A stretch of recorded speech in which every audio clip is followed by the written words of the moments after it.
Welcome everyone, Ravenar here, and today we're going to talk about Cursed Hollow, which is probably the biggest map in the game. But before we start, I do want to encourage you all to check out my basic drafting guide. I am going to post a link down below in the description. So the purpose of this guide is to give you guys a brief overview and maybe a few tips that you can use while playing on this map. But let's hop in.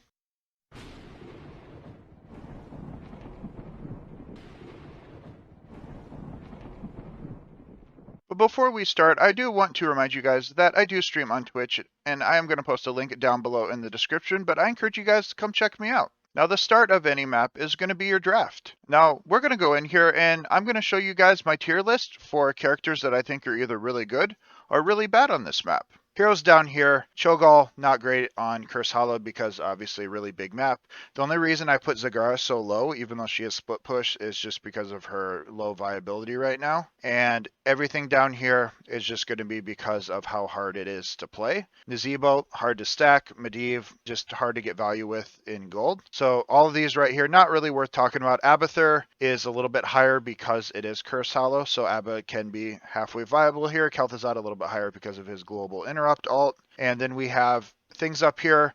As you know, globals are going to be very strong here. So we got things like Falstad, Brightwing, Deathwing, Dahaka.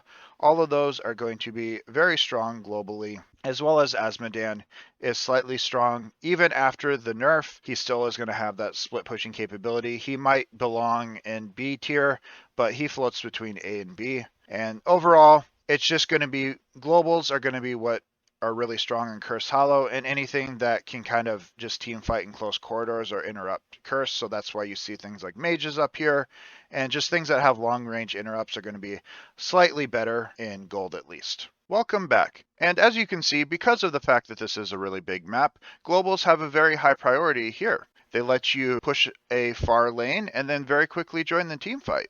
The next part of this map is going to be the camps. There are 3 different kinds of camps on this map. There are the giants, the knights, and then there's the boss. And all 3 of these are going to be very strong if used properly. You want to try to send these camps right before the objective pops. And what that does is it makes your opponent have to deal with something else on the other side of the map or risk losing value. So one common strategy that people like to do depends on what side of the map you start on.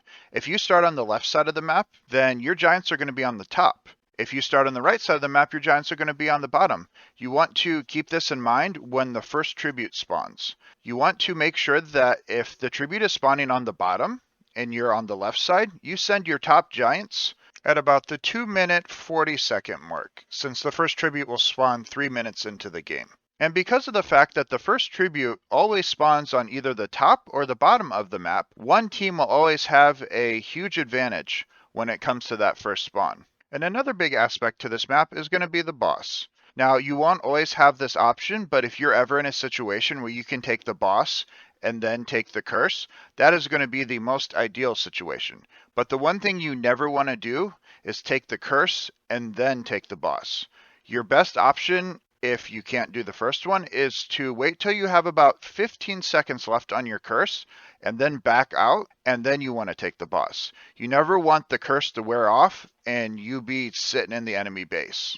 Well, that's going to be it for my guide on Cursed Hollow. If you like this video, like always, I encourage you to subscribe, like, hit that notification button, and let me know in the comments what you think about this guide.